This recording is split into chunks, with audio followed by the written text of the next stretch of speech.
Samsung phones come with many powerful settings, but some advanced features are hidden by default.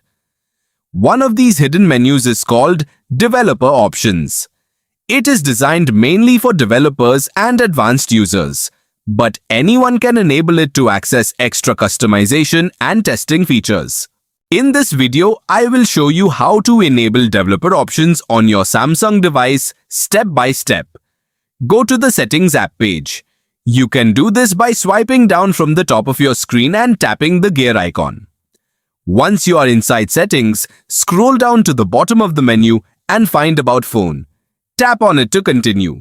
Next, look for Software Information and open this section. Here you will find different details about your Samsung device, including the Android version, security information, and other software details.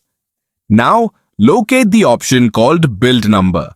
This is the key setting you need to unlock developer options. Tap on Build Number 7 times quickly.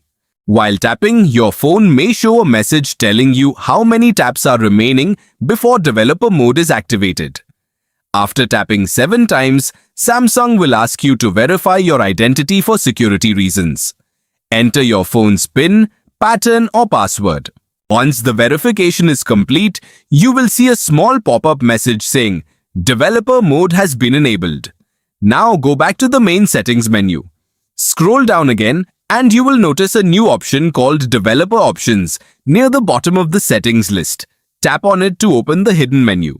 Inside Developer Options, you can access advanced features like USB debugging, animation controls, background process settings, and other tools that can help you customize or test your device. However, be careful when changing advanced settings because some options can affect your phone's performance or normal operation. If you are not sure about a setting, it is better to leave it unchanged. That's it.